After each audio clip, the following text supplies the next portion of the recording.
레위기서 제9장 22절로 24절 제가 읽겠습니다.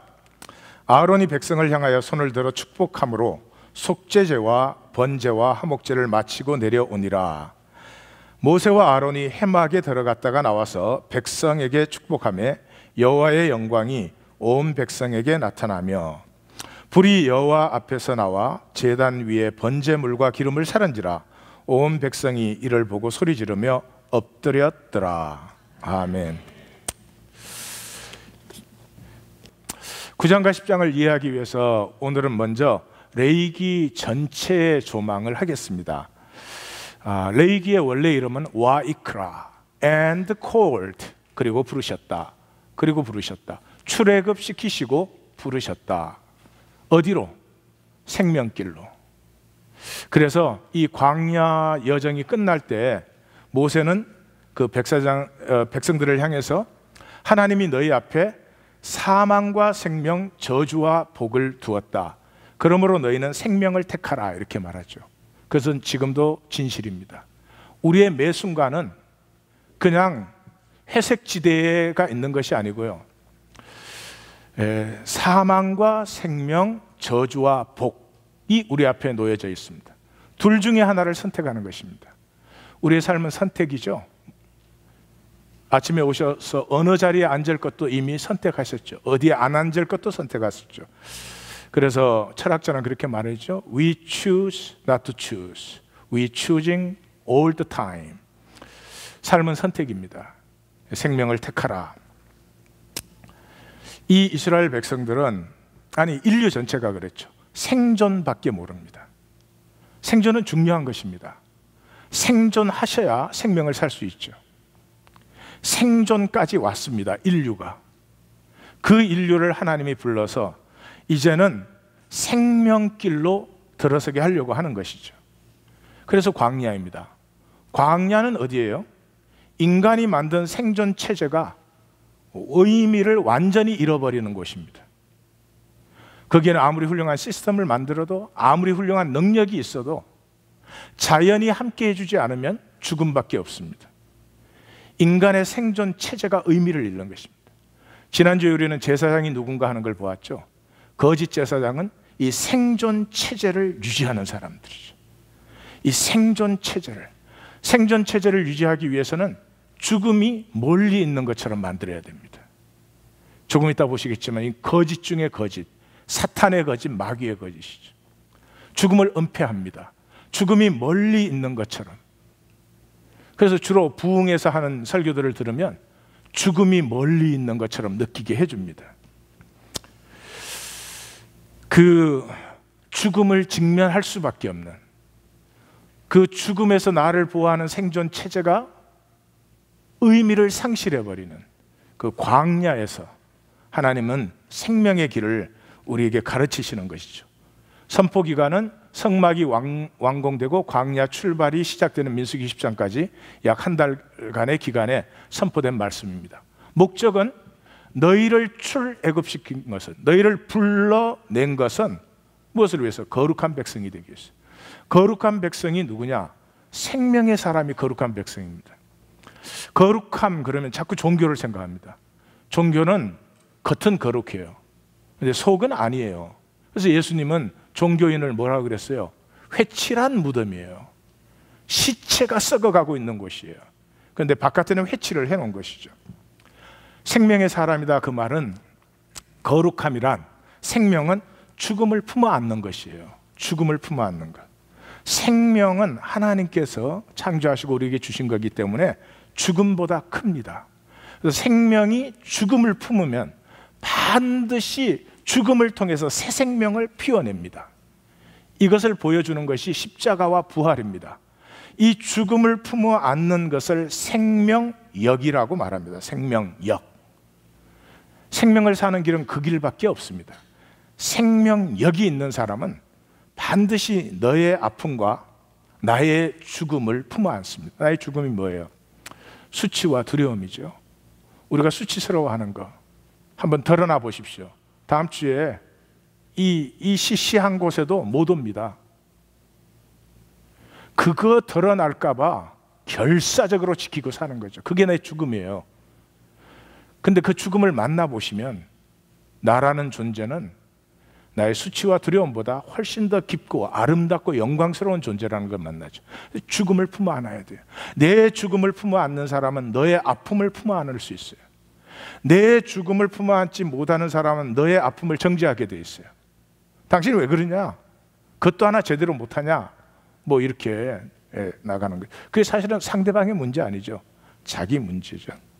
그래서 출애굽을 하신 목적을 출애굽기 19장에 너희가 내 말 듣고 내 언약을 지키면 너는 나의 백성이 된다. 그래서 너희 전체로는 제사장 나라, 예수님 말로 바꾸면 하나님 나라, 너희 한 사람 한 사람은 거룩한 백성이 된다. 그런데 이 생명의 길을 가지 않고 이스라엘이 뭐 했어요? 생존 지키는 체제. 그 생명의 사람들로 우상의 땅에 들여보냈는데 거기서 생명으로 그 죽음의 땅을 품어 안아야 될 텐데 거기서 그 사람들하고 대항해가지고 자기들의 생존 지키려고 살았지. 그래서 뭐 솔로몬 때 클라이막스를 조금 이루었죠. 재미는 하나도 없었죠. 솔로몬 때 보면 동족을 노예로 만들고 그리고 빈익빈 부익부가 엄청나게 심해지고 말이죠. 다윗의 시대, 다윗의 시대는 솔로몬 시대 같은 성도 없었습니다. 병거도 없었습니다. 군대도 없었습니다. 무슨 행정 체제도 없었습니다. 그러지만 뭐가 있었어요? 통함이 있었죠. 통함. 그 친구를 위해서 목숨을 걸고 물을 떠오고 그 물을 마실 수 없어서 땅에 쏟아붓는, 적이지만 죽일 수 없어서 옷자락만 잘라오는, 생명과 생명, 존재가 통하는 통함이 있었죠. 자유했죠. 골리앗 앞에서도 하나님에 대한 고백을 선포할 수 있는 자유가 있었어요. 노래와 춤이 있었어요. 무엇보다 회개가 있었습니다. 왕이 여자 하나 취하는 게 그 시대의 대수도 아니죠. 그럼에도 불구하고 나단이 하나님의 이름으로 선포하니까 그 자리에서 회개하는, 아들에게 쫓겨 도망을 가면서도 그 언약궤를 제자리에 갖다 놓으라고. 이스라엘의 왕이 언약궤가 없으면 왕이 아니죠. 우리의 옥새와 같은 것이죠. 그런데도 하나님이 돌아오게 하시면 내가 돌아올 것이니 언약궤를 돌려놓아라. 저주하는 시므이도 하나님이 허락하시면 저가 왜 나를 저주하지 못하겠느냐. 이 생명이 싱싱한 다윗의 시대를 상실해버리고 그 솔로몬의 생존 시대로 끝까지 간 민족들, 스스로 파멸되는 민족들. 그래서 할 수 없다, 너희를 파멸시키고 새로 만들어야 된다. 이게 예레미야거든요. 예레미야는 뭐예요? 나라는 망하고 성전은 무너지고 백성들은 땅이 다 흩어진다. 그리고 새 역사가 시작된다. 이런 거죠. 그래서 예레미야를 불러서 내가 너를 왜 불렀느냐? 뽑고 파괴하고 파멸하며 넘어뜨리며 건설하며 심게. 3분의 2가 깨져야 되는 거예요. 그래야 3분의 1 살아나는 거예요. 오늘 우리는 3분의 2가 아니야. 10분의 9가 파괴돼야 되고 10분의 1이 살아나야 될 정도로 이 비율은 심해진 것 같아요. 성도님들 어떻게 생각하십니까? 내 안에서 살려내야 될 게 더 많이 있습니까? 깨지고 새로워져야 될 게 더 많이 있습니까? 예, 그저 도와주는 건 우리 형제밖에 없구만. 그것은 그때나 지금이나 진실이에요. 우리의 삶에 진실되게 보면 내게서 파괴되고 새로워져야 될 게 많지, 무슨 의를 빡빡 내세우는 건 어리석은 일이죠. 가나안이 어떤 땅이 우상의 땅이죠. 우상의 땅 그러면 자꾸 또 종교 생각하시면 you are missing the whole point. 생존의 땅이 뭐예요? 절대로 죽을 수 없는 땅이에요. 절대로 죽을 수 없는 땅. 한번 살아보시라고요. 절대로 죽을 수 없는 아내, 절대로 죽을 수 없는 남편하고 한번 살아보시라고요. 표정들이 지금 살고 있걸랑 그런 표정들이시네. 근데 자세히 보니까 그게 아니에요. 절대로 죽을 수 없는 목회자랑 살고 있걸랑 이런 표정들이네. 사랑하는 성도님들, 절대로 안 죽는 거 있습니다. 절대로 안 죽는 거 있습니다. 뭐죠? 절대로 죽을 수 없는 거 있습니다. 가짜.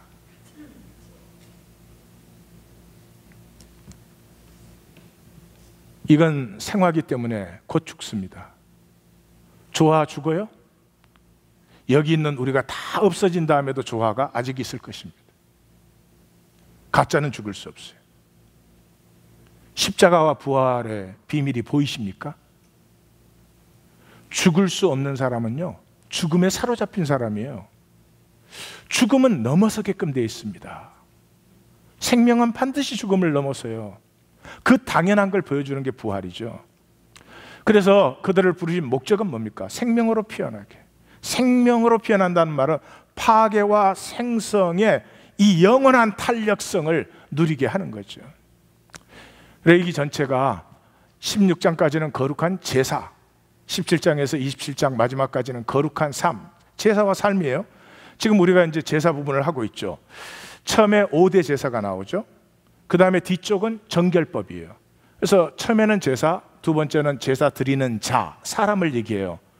그래서 이 한 중앙에 있는 것이 8장, 9장, 10장입니다. 제사 드리는 자가 누구냐? 제사장이다. 제사장은 종교의 어떤 직분이 아니다. 하나님의 생명으로 창조된 우리 한 사람 한 사람이 제사장이다. 제사장이라는 표현은 뭐냐? 죽음을 직면함으로 죽음을 넘어서 새 생명을 피워내는 사람들이다. 그것을 이제 보여주는 게 9장, 10장이에요.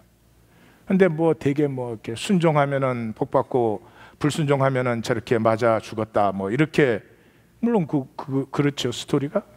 그러나 잘 보십시오. 그런 유치하고 단순한 얘기가 그게 있는 것이 아니죠. 오늘 말씀을 듣고 한번 9장 10장을 또 다시 읽어보시기를 바라요. 중심이 제사장입니다. 우리가 제사장이라는 거죠. 우리의 생명은 죽음을 넘어서 살게끔 되어 있다는 거죠. 그래서 이 9장과 10장 비슷한 얘기가 결정적으로 중요한 시간에 항상 나옵니다. 어디서 나와요? 여호수아서에서. 약속의 땅에 딱 들어가자마자 아간이 죽는 얘기가 나옵니다. 여기 아답과 나비후가 죽었듯이 신약에서 하나님의 모든 소원인 교회가 이 땅에 딱 탄생되는 순간에 누가 죽었어요? 아나니아와 삽비라가 죽었어요. 예. 이 정도 되면 이제 아답과 나비후 얘기가 이 심각한 얘기가 된 거죠. 자, 나답과 아비후에 대해서 좀 깊이 생각을 해보십시오. 오늘 9장 본문을 읽었는데 모세가 그렇게 말하죠. 여호와께서 명령하신 것이니 여호와의 영광이 너에게 나타난다. 그러니 여호와의 명령대로 해라. 명령, 영광, 명령. 그래서 아론과 제사장들이 명령대로 행했더니 여호와의 영광이 온 백성에게 나타난다. 이게 9장이죠. 그 영광이 안 나타나면은 죽음에 사로잡힌 것이다. 그런 거죠. 예. 그러니까 둘 중에 하나죠. 내가 지금 삶을 사는데 생명의 영광을 누리는, 생명의 영광은 뭐 번쩍번쩍 하는 게 아니고요. 죽음을 넘어서는 게 영광이에요. 그래서 요한복음을 보시면 예수님이 십자가를 지시기 직전에 13장부터 계속 영광이라고 그러죠. 인자가 영광을 받을 때가 왔도다. 내가 십자가에 꼴까닥 할 때가 왔다. 그렇게 안 하죠. 인자가 영광을 받을 때가 왔다. 그 영광을 통해서 아버지가 또 영광을 받을 것이다. 영광, 영광, 영광. 그러니까 영광은 뭐냐? 죽음을 넘어선 생명이 영광이다. 작아도 좋고 크도 좋고 죽음을 넘어선 생명이 영광이다. 그러니까 우리 하나님 교회는 매주 영광을 체험하는 거예요. 긴 설교에 꼴까닥 죽었다가 끝날 때 다 부활하시거든.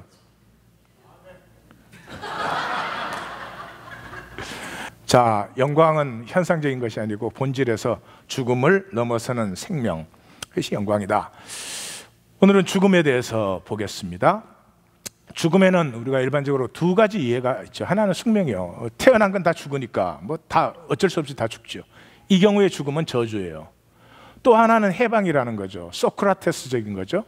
예, 그 오염된 세계와 오염된 육에서 나를 자유케 하는 아스클레피오스 신에게 닭을 제물로 드려라. 그건 기만이에요.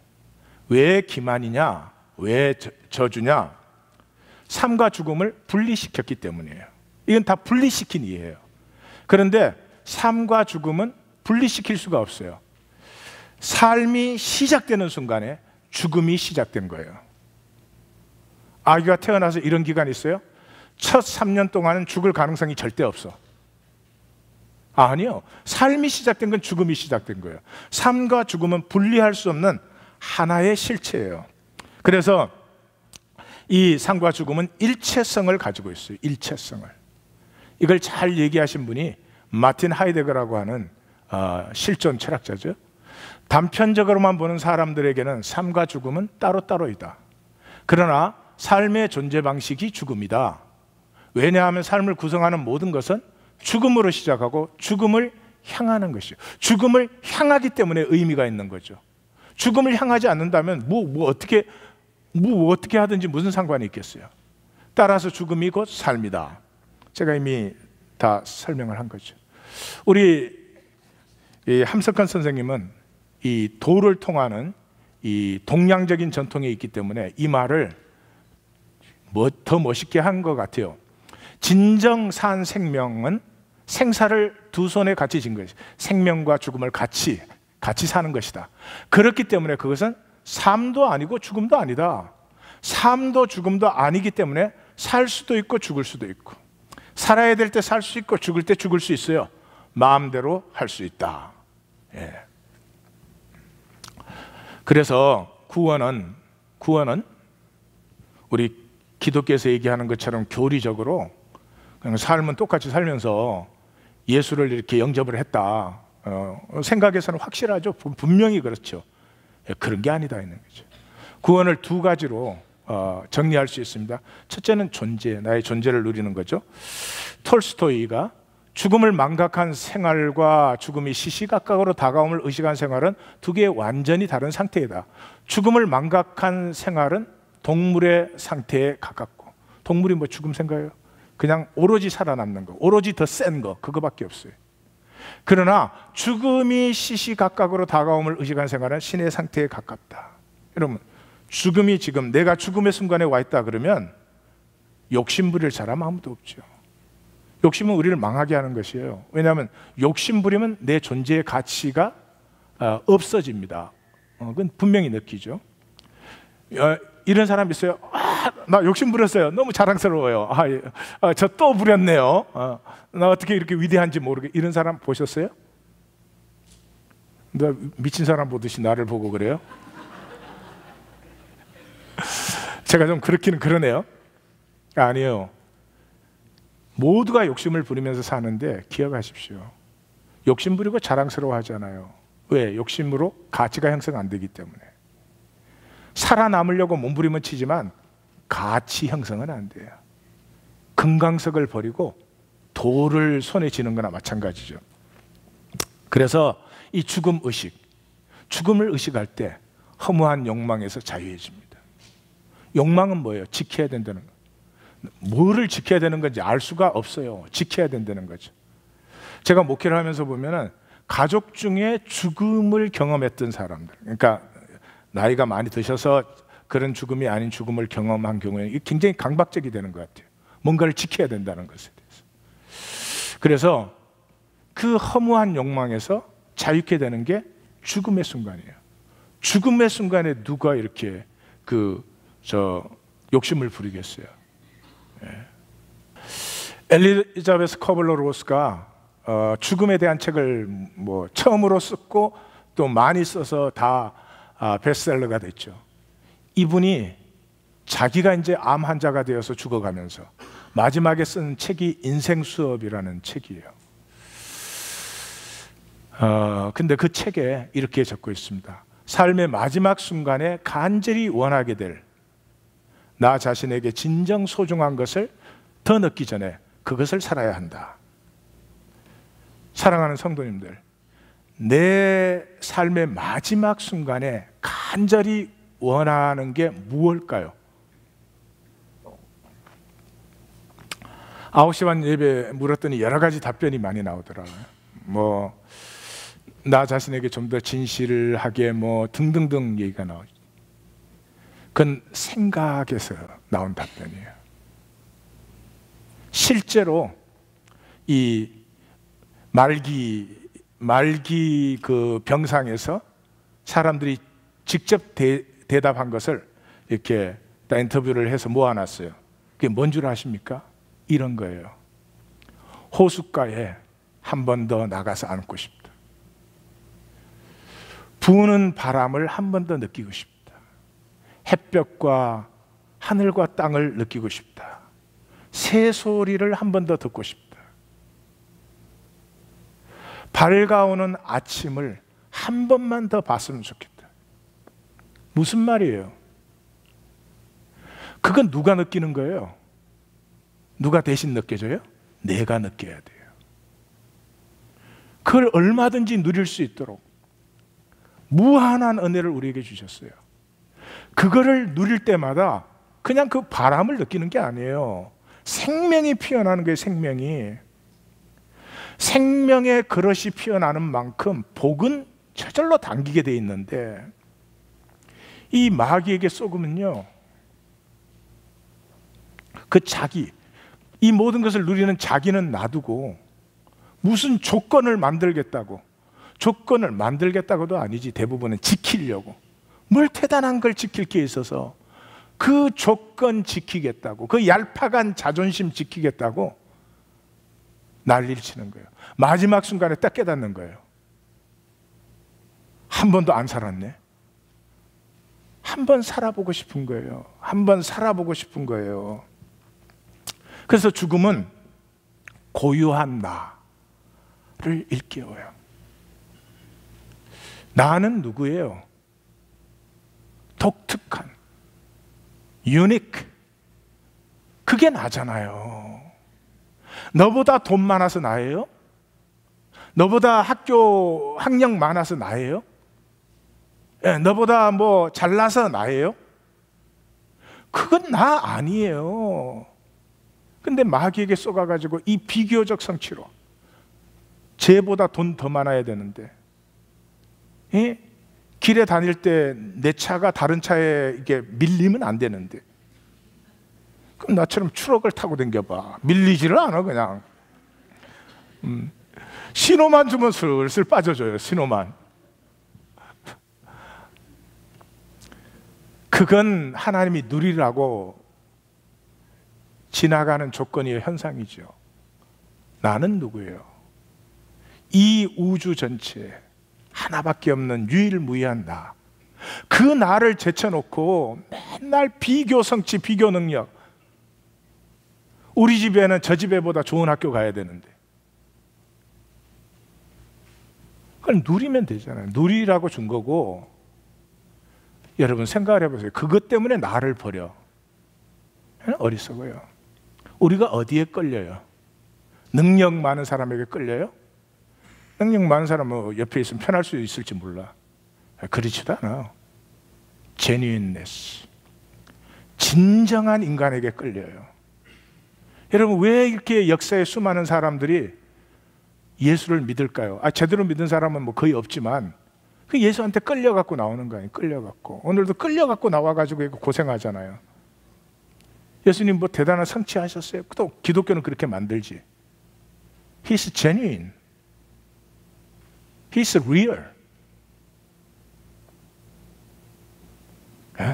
여러분, 교회에서 안 보이세요? 플라스틱들. 플라스틱들. 어쩜 제일 심한 데가 종교일 거예요. 종교 매스크는 한번 딱 만들면요, 바꿔지지가 않아요. 사람이 사람을 만나야 사는 거 아니겠어요? 이 제일 간절하게 체험된 데가 어디요? 부부 사이 아니에요? 부부 사이에. 남편이 잘해준다. 좋은 거예요? 안 좋은 거예요? 경험이 없어서 뭔지 모르시는 거. 여보, 당신이 대답해봐.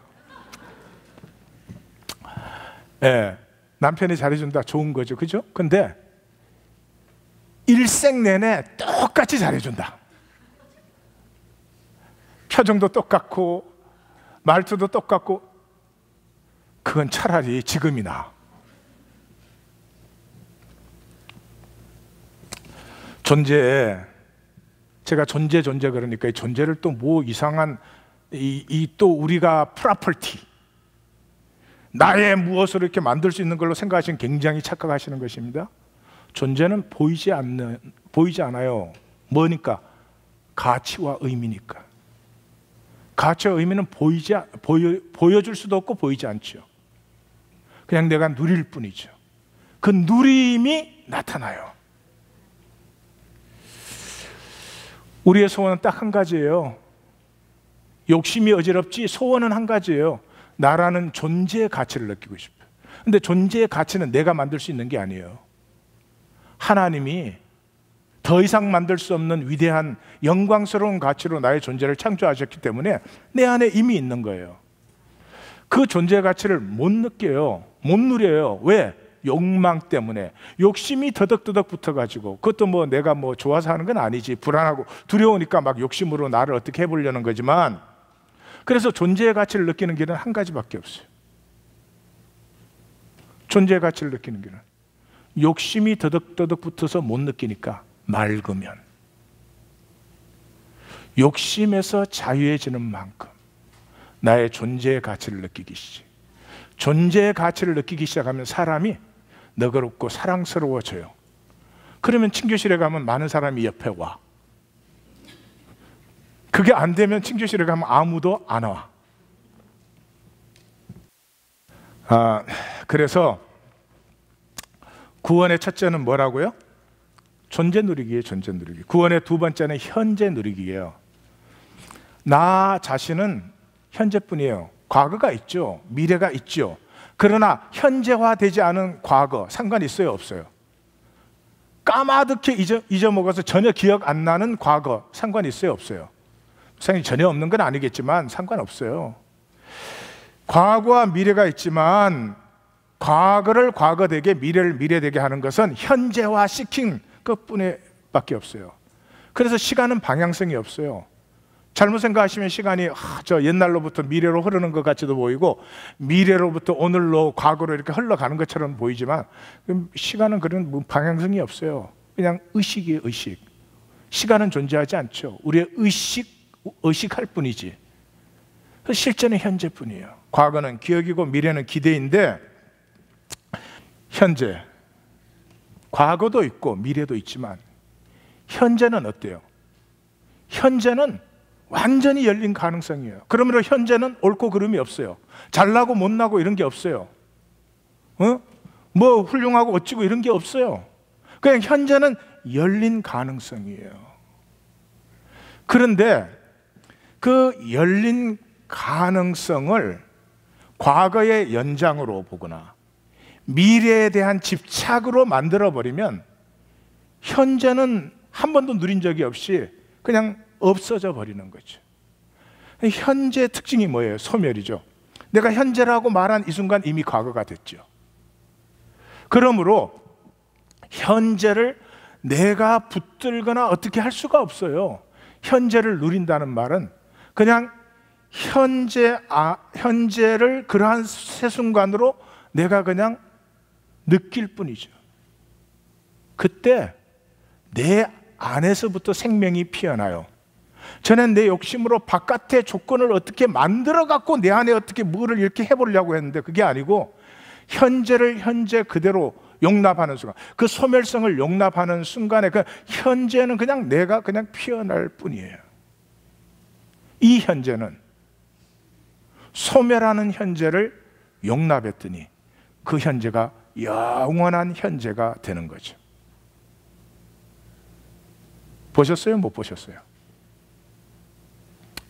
못 봤구만. 뭐 묵상을 하세요. 한 번 더 말씀드리지. 그러면 현재는 소멸되잖아요. 이걸 과거와 미래에 사로잡혀 버리면 현재를 한 번도 못 만나요. 근데 현재는 소멸되는 것인데, 그 소멸되는 그대로 현재를 내가 용납해주면, 받아들여 버리면, 내가 무엇을 해서 거기에다 뭘 만들거나 담는 것이 아니고 그 현재가 내 속에 있던 것이 자연스럽게 피어나게 한다. 이 꽃은 현재를 누리고 있어요.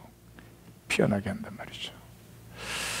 이 현재는 순간 지나가는 그 현재를 현재로 누렸을 뿐인데 그 순간 지나가는 현재가 현재로 영원한 현재가 된다. 옆에 분에게 설교 준비 좀 해서 오지. 자, 죽음에 대해서 얘기를 했습니다. 그러므로 거듭남은 뭐예요? 죽고 새로 나는 거 아니에요. 그러므로 거듭남은 기독교가 말하는 이 교리 받아들인 거 아니에요. 두 가지의 회복이 일어나요. 첫째는 존재 주체성이 회복돼요. 하나님이 생명을 창조하시고 복을 주시고 그 다음에 다스림의 권세를 위임했죠. 모든 것을 다스리라 그랬죠. 그래서 존재 주체성이 회복된다는 말은 다스림의 권세가 회복되는 거예요. 이것을 가장 잘 볼 수 있는 것이 프란츠 카프카의 심판이라는 작품이에요. 이해를 못하니까 요즘 그 제목은 소송으로 바꿔놨더라고요. 심판인데 이게 왜 심판이냐? 이게 밑도 끝도 없이 누가 왜 심판을 받은 것도 없이 그러니까 심판이라고 제목을 못 붙이고 소송이라고 그렇게 붙여놨더라고요. 예. 사실은 우리를 속이니까 어려운 작품이지 솔직하면은 하나도 어려운 작품이 아니에요. 예, 심판을 읽어보셨는지 모르겠지만 하여튼 그 주인공이 조세프 K인데 주인공에게 어느 날 갑자기 감시인, 검은 옷을 입은 감시인 두 사람이 탁 나타나는 거예요. 이 사람들이 나타나면서부터 이제 그 감시인들이 나타난 상황에 이 조세프 K는 자기 어떤 정당성을 인정받으려고 이제 몸부림을 치면서 살게 됩니다. 사실은 그렇잖아요. 감시인이 두 사람 나타났으면 조세프 K가 할 일은 야, 너네가 누구야? 꺼져. 내 인생에 너네가 왜 내가 요구하지도 않은데 왜 갑자기 나타나? 너네가 무슨 말을 하든 어떤 행동을 하든 이제 나하고나 아무 의미도 상관도 없어. 꺼져라. 이러면 되는데 우리는 어떻게 하느냐? 이렇게 태어났어. 이런 부모 밑에 태어나. 이런 친구를 만나서 이런 일이 있었어. 이 상황을 자꾸 실제화시켜. 작품 전체에서 보면은 상황이 실제화되는 만큼 조세프 K 주인공은 모호해져요. 그래서 우리 모두는 상황이 전부야. 상황이 전부. 돈이 조금 많으냐 적으냐, 뭐 다른 사람이 나 조금 좋아하느냐 안 좋아하느냐. 그 사이에서 웃기는 건 자기는 누군지 몰라. 자신은 점점 모호해져. 도대체 나는 누군데 어제 그러더라고. 전생에 죄를 많이 지어갖고 긴 설교를 맨날 듣는다고. 예. 뭐 이상하지. 그 설교가 긴 교회가 있나 봐요. 요즘 세상에 어쩌자고. 예. 그래서 이야기가 진행되면은 카프카의 이 이야기는 밑도 끝도 없잖아요. 우리의 삶이 밑도 끝도 없잖아요. 점점 그 상황에다가 목을 매달아요. 그 감시인들이 학업 관리라는 걸 자기들 스스로도 밝히고 이 조세프 K도 알아. 그럼에도 불구하고 그 감시인에게 은총을 받으려고, 예? 평생에 사는 게 이 상황의 은총을 받으려고, 상황이 어떻게 조금 더 나를 편하게 해주면, 돈이 조금 더 많이 들어오게 해주면, 뭐 그게 목을 매달고 사는 거죠. 근데 그 상황에 목을 매달면 매달수록 자기 자신은 무기력해져요. 그래서 점점 삶이 미궁과 혼동으로 빠져. 도대체 나는 왜 심판을 받아야 되는 건지도 모르고 왜 이 소송에 이 트라이얼에 걸려들었는지도 모르면서 거기에서 막 빠져나오고 자기 정당성을 만들려고 몸부림을. 지금 우리 평생에 뭐 하는 건 줄 아세요? 존재의 정당성을 증명해내려고 막 출세해가지고 이봐 나 이렇게 능력 있는 사람이야. 나를 인정해줘. 예? 나 이렇게 돈 많은 사람이야. 나 학력 많은 사람이야. 나 설교 길게 하는 사람이야. 나 좀 인정해줘. 막. 예. 그러니까 어떻게 돼요? 내가 누군지가 분명하지 않으니까 모든 거에 미혹이 돼요. 이 친구는 여자만 만나면 빠져. 좋아해. 예. 그래서 모든 여자에게 미혹을 다 받아요. 무슨 얘기하고 있는 거예요? 그저 이익되고 좋다 그러면 뭐든지 물어. 그리고 마지막에 처참하게 처형되어져요. 그 사람들이 그래요. 이게 무슨 소설이 이러냐? 에? 왜 이유도 없이 사람이 처형다? 그 사람이 자기 얘기인 걸 몰라. 내가 왜 이런 모습으로 이 시대에 이 자리에 태어나서 이렇게 살고 있는지, 그냥 평생에 하는 일이라고는 나의 어떤 정당성을 인정해내려고 그저 사람들에게 이렇게 잘 받, 그 얘기 전체에 누가 나와요? 건너편에서 지켜보는 노파가 나와요. 그 노파가 나를 어떻게 보나 굉장히 신경을 쓴다고. 평생에 다른 사람이 나를 어떻게 보나. 그러다 비참하게 처형을 당하죠. 도대체 왜 태어나서 왜 역사의 이 시간에 이 모습으로 보내졌는지 모르는 삶. 구원 받았으면 뭐예요? 뭘 위해 구원을 받은 거예요? 도대체 뭐가 구원이라는 거예요? 그건 종교적 구원에는 아무런 의미가 없죠. 두 번째가 연대성의 회복이에요. 이게 복의 회복이죠. 존재가 회복이 되면 존재는 통하잖아요. 어떻게 통해요? 아픔을 통해서 통해요. 우리가 어떻게 유업자가 돼요? 이 세계 만물의 아픔을 느끼면서, 아픔을 느끼면 존재는 반드시 사랑이 흘러나오게 되어 있어요. 사랑이 흘러나오면 죽는 거예요. 그래서 예수님이 말씀하셨잖아요. 요한복음에서 사랑은 아무나 하나, 이렇게. 사랑은 죽음이에요. 죽음을 품어 안을 때 생명이 새 생명으로 새로워진다는 말이 철학적인 얘기하고 있지 않습니다. 우리의 삶의 얘기예요.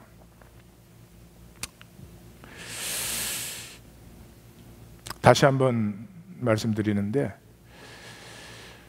부부 사이에서는 한 사람이 아무리 간절히 원해도 한 사람이 원하지 않으면 되지가 않는 것 같아요. 제 목회 경험에서요, 한 사람이 조금 영적으로 건강하고 이쪽이 불건강하면 반드시 불건강한 쪽으로 이렇게 되게 돼 있어요. 그게 생명의 법칙이죠, 그죠? 자, 오늘 인사를 우리가 열쇠를 사용합시다 그렇게 했잖아요. 지금부터 이제 중요한 말씀을 드리겠습니다. 지금부터 열쇠가 있어요. 이 존재의 주체성, 존재의 연대성을 회복하는, 다시 말해서 구원은 열쇠가 있습니다. 그 열쇠가 뭐냐? 몰입이에요. 몰입. 베드로가 주는 그리스도시요 살아계신 하나님의 아들이시니다 이렇게 고백했을 때 성경 공부해갖고 얘기한 게 아니에요. 베드로가 나사렛 예수한테 몰입되어 버렸어요. 이 사람을 만나고 나서는 자나깨나 이 사람을 생각 안 할 수가 없어. 좀 어떻게 보면 이상하기도 하고, 어떻게 보면 진짜 굉장한 사람이기도 하고, 어떻게 보면 저렇게 무기력한 사람이 세상에 있을까 싶기도 하고, 도대체 이해가 안 돼. 이해가 안 돼. 그러니까 막 꿈을 꿔도 막 나사렛 예수가 나오는 거죠. 그걸 몰입이라고 그래요. 몰입이 될 때 이 뉴런망이 생깁니다. 우리가 이 뇌세포가 10의 11성조 개가 있대요. 난 그 셀 줄 몰라서 뭔지 몰라. 근데 한 세포당 뉴런은 훨씬 더 많으니까 어마어마한 뉴런망을 우리가 가지고 있어요. 근데 이 뉴런망의 회로가 어떻게 이렇게 고착되느냐, 어떻게 딱 형성이 되느냐에 따라서 그대로 사는 거예요. 우리는 뉴런망과 다르게 살 수가 없어요. 육체에 있는 동안 그건 안 되는 일이에요. 뉴런망대로 사는 거예요. 왜 나는 나처럼 생각할까? 내 뉴런망이 그렇게 돼 있으니까. 왜 나는 나처럼 표정 지을까? 뉴런망이 그렇게 돼 있으니까. 왜 나는 예배 때문에 꼭 졸릴까? 뉴런망이 그렇게 돼 있으니까. 왜 나는 예배만 들어오면 뒤쪽에 앉고 싶을까? 내 뉴런망이 그렇게 돼 있으니까. 뉴런망이에요. 뉴런망. 그런데 이 뉴런망은 바뀌어요. 바뀌는데 일단 성장기가 끝나고 나면 뉴런망이 바뀌는 건 몰입을 통해서요. 물론 성장기에도 그렇죠. 그래서 여러분 그 유튜브에 저 영상 보셨을 거예요. 물소라는 건 덜짐승 중에 제일 싸울 줄도 모르고 힘이 없는 건데, 사자가 물소를 공격했다가 사자가 되게 혼나가지고 나무 위로 올라가서 숨어서 매달려 있다가 물소들 지나간 다음에 내려온 거 그 영상 보셨어요? 네? 누가복음에 나오는 영상 안 보셨어요? 이야, 정말. 근데 그때 그 일이 왜 일어났어요? 그 처음 공격한 물소가 새끼를 보호하려고. 사자가 공격에 오는데 새끼가 옆에 있으니까. 그럼 딱 하나밖에 없는 거죠. 새끼를 지켜야 된다. 몰입이 될 때 존재의 능력은 거기서 나와요. 그런데 우리는 어떻게 됐어요? 이미 유전적으로 생존 뉴런망을 가지고 있어요. 욕심 부리고 싶은 사람 아무도 없어요. 욕심 부리고 난 자랑스럽다 이런 사람 없는데, 아무것도 아닌 거에 또 욕심을 부린다고. 아무것도 아닌 거에 거짓말을 해요. 왜 그래요? 뉴런망이 그렇게 돼 있기 때문에 그래요. 뉴런망이. 근데 이 뉴런망을 새롭게 할 수 있다는 거죠. 이 뉴런망이 새로워지는 게, 그러니까 뇌로 얘기하면 그게 거듭남이에요. 그 새 뉴런망이 어떻게 이제 하면 창조됐냐. 근데 그 전에 얘기할 게 하나 있어요. 이 뇌는 현상의 구분이 없어요. 그러니까 게임을 해도 몰입을 해요. 전쟁터에 나가서 싸워도 몰입을 해요. 근데 우리는 다른 거잖아요. 근데 뇌는 전쟁터에서 싸우는 것과 게임을 하는 것과 컴퓨터 게임 하는 것과 아무 차이가 없어요. 그러니까 제가 이 말씀 왜 드리냐 그러면, 이 뇌 연구하시는 분들은 뇌가 인격이다. 실제로 그런 증거들은 수없이 많아요. 어떤 분은 남편이 전두엽을 조금 다쳤어요. 근데 완전히 달라진 거야. 아내가 이건 같은 사람이 아니라는 거예요. 예, 사람이 너무너무 좋아져 버린 거예요. 그래서 오늘 성도님들, 남편이 말 잘 안 들으면 잘 때 이렇게 전두엽에다가 이렇게 못으로 이렇게 빵꾸만 한번 빵 내보세요. 나부터. 우리 하나인 교회 우리 남자 성도님들은 오늘부터 헬멧을 쓰고 잔다. 예, 그뿐만이 아니에요. 그뿐만이 아니고 그 간질병 환자신데 이제 너무 심해가지고 1950년대 얘기예요. 그래서 이 뇌의 모든 중추신경이 연결되는 해마를 자르기로 했어요. 그래서 해마를 잘랐어. 그랬더니 그때까지의 모든 기억은 그대로 있어요. 근데 그 다음부터는 기억이 형성이 안 되는 거예요. 그래서 이분은 그 병원에서 나오지를 못하고 평생을 살았는데 50년을 살았는데 50년 동안 이것만 하는 거예요. 이렇게 물어요. 내가 지금 왜 병원에 있냐고. 그러면 설명을 해줘요. 그러니까 IQ 같은 데는 지장이 없어요. 이렇게 돼서 해마를 잘랐다 그러면 이해를 다 해요. 그럼 5분 후에 다시 물어요. 기억이 형성 안 됐기 때문에 내가 왜 병원에 있냐고. 50년을 내가 왜 병원에 있냐고. 웃을 일이 아니라 어쩐지 우리 처지 같지 않으세요? 예? 5분마다 한 번씩 나는 왜 돈이 없지? 왜 돈이 없지?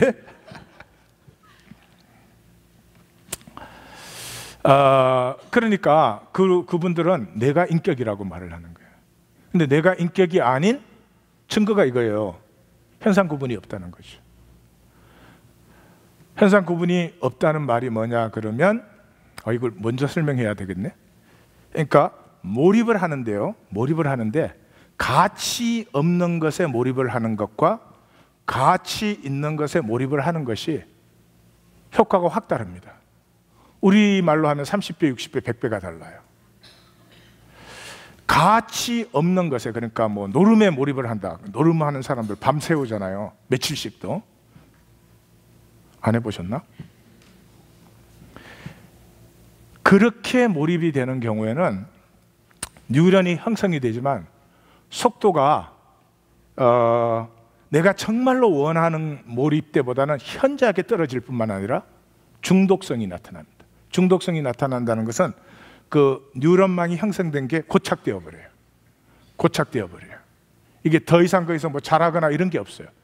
그런데 중심에 진실함이 있을 때, 자원함이 있을 때는 몰입을 하면 이 뉴런망 형성이, 그러니까 30배, 60배, 100배예요. 그러니까 아이들에게 공부를 시키는데 아이가 공부하고 싶어서 하는 것과 이게 시키니까 억지로 하는 것과는 30배, 60배, 100배의 차이가 있는 거예요.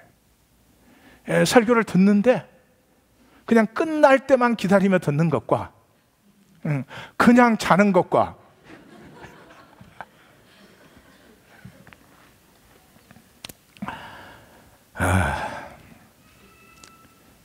무슨 얘기하는지 아시겠죠? 그죠? 오늘은 그냥 믿습니다가 많이 나오네요. 이해한 줄로 믿습니다. 자, 그래서 내가 예수 그리스도의 십자가를 생각하는데 그 십자가를 다면화, 다각화, 생각을 놓을 수가 없어. 예수가 십자가에 죽은 게 왜 내 죄가 사함이 되느냐? 사람들은 이게 성경 공부 배우면 처음에는 안 되지, 그렇게. 처음에는 안 되다가 몇 번 반복해서 배우면 그게 평면적인 뉴런이 형성돼요. 그럼 답은 알고 있어. 그럼 더 이상 갈등이 없어. 그 사람은 뭐 해요? 종교 생활을 하는 거예요. 근데 갈등을 해. 이게 어떻게 나에게 죄사함이 됐냐 말이지. 도대체 나를 자유케 했다는, 나 자유한 거 없는데 계속 씨름을 해대면 그건 누가 시켜서 하는 거예요? 자기가 스스로 하는 거예요. 스스로 하는 거 아니에요. 뉴런망이 막 입체적으로 이렇게 돼가지고 거기에서 나오는 능력이, 십자가에서 나를 자유케 하신 그 능력이 이 뉴런망이 형성이 돼야 실제화가 되는 거죠. 살 수가 있게 되는 거죠. 그래서 이미 생존된 뉴런망을 하나님이 우리에게 주셨어요. 왜 그걸 주셨어요? 내가 싸울 때만, 내가 그것을 진정으로 추구할 때만, 내 중심의 모든 진실과 자원함으로 그것을 구하고 찾고 두드릴 때 나의 생명이 내 뇌의 뉴런망을 생존, 이건 순전히 내 용어예요. 뇌학자들이, 뇌 연구하는 분들이 내 말을 들으면 기절할지도 몰라. 저런 무식한, 이럴지도 몰라. I don't care.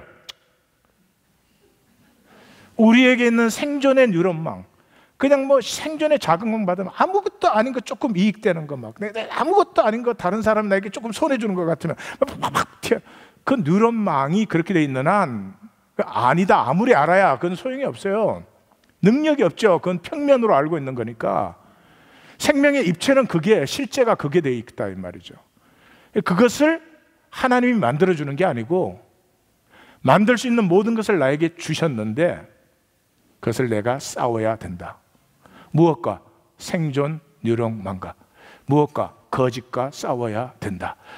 죽음에서 나를 멀리해서 안전하게 지켜야 된다 하는 이 거짓과 내가 싸워야 된다.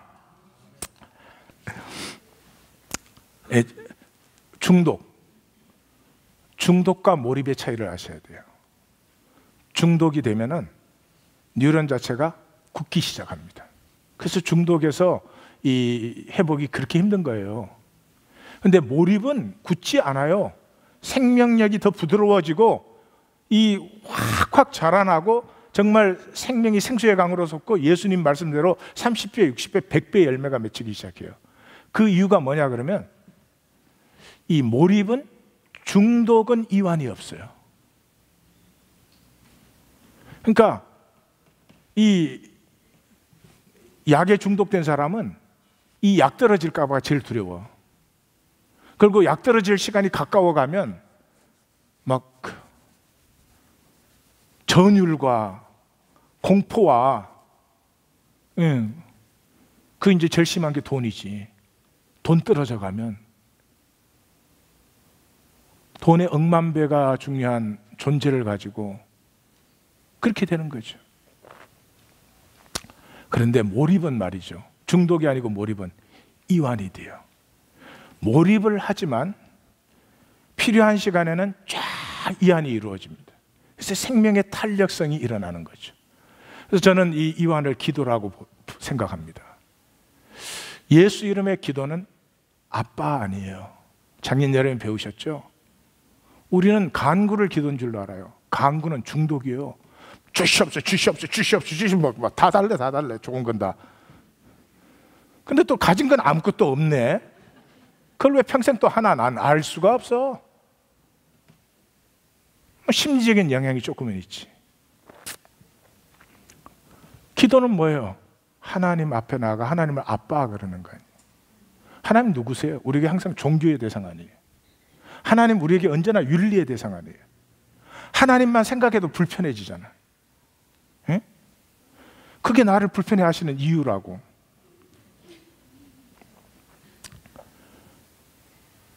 그 하나님이 아빠, 하나님을 아빠라고 불렀으면 그 다음에 뭐예요? 지킬 게 있어요? 해야 될 게 있어요? 이룰 게 있어요?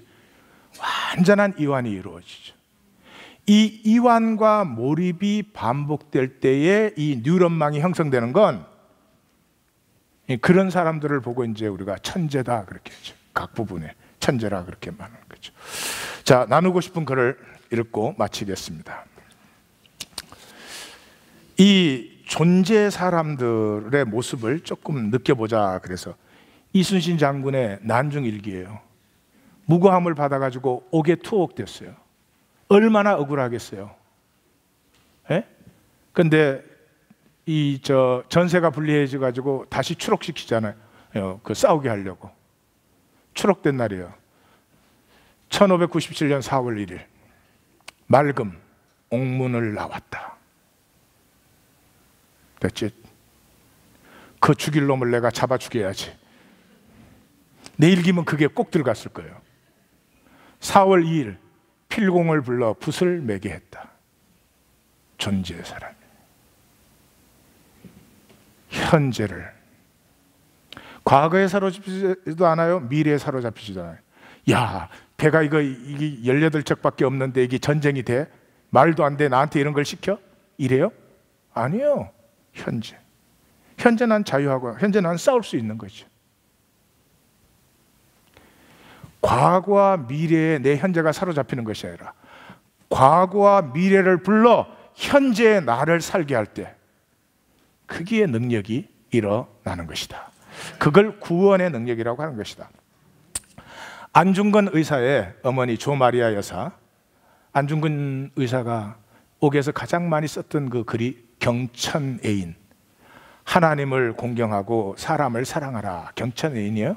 그 안중근 의사가 제가 볼 때는 그 아버지와 어머니, 그때는 뭐 아버지가 자식에게 이런 말을 하는 건 아니니까 어머니가 썼지만은 두 분의 뜻이겠죠. 편지예요. 이렇게 안중근 의사가 제가 어머니보다 먼저 죽게 돼서 불효를 하게 돼서 죄송합니다. 이런 그 글을 써서 보냈어요. 그 편지를 받고 엄마가 쓴 거예요. 내가 만일 늙은 어미보다 먼저 죽은 것을 불효라고 생각한다면 이 어미는 웃음거리가 될 것이다. 너의 죽음은 너 한 사람의 것이 아니라 조선인 전체의 공분을 짊어지고 있는 것이다. 내가 항소를 한다면 그것은 일제의 목숨을 구걸하는 짓이다. 내가 나라를 위해 이에 이른 적 땀만 먹지 말고 죽어라. 이거 엄마가 자식에게 할 수 있는 쉬운 얘기 아닙니다. 옳은 일을 하고 받는 형이니 비겁하게 삶을 구하지 말고 대의에 죽는 것이 어미에 대한 효도이다. 아마도 이 편지가 이 어미가 너에게 쓰는 마지막 편지가 될 것이다. 너 나에게 편지 쓸 생각하지 말라는 거죠. 이 편지 보냈으면 넌 죽는 것이지 나의 편지 또 기다릴 것도 없다는 거죠. 여기 너희 수의를 지어보내니 이 옷을 입고 가거라. 어미는 현세에서 너와 재회하기를 기대치 않으니. 참 대단한 엄마예요.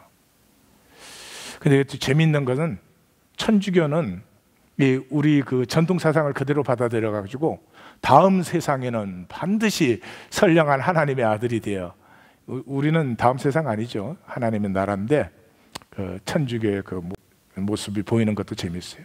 아들이 되어 이 세상에 나오느라. 죽음의 신비가 있어요. 하나님의 섭리로 죽음을 끌어안으면 생전의 사람에게 죽음은 사수할 것이에요. 막 어떻게 하든지 안 죽어야 돼. 그게 막 오로지 목적이야. 그것이 사소함이 되어져요. 일상적인 삶에서 삶과 죽음이 함께 하는데 매 순간 죽음을 넘어서므로, 매 순간 두려움과 불안과 수치를 넘어서므로 내 안에 생명이 피어나는 것. 기도하십시다.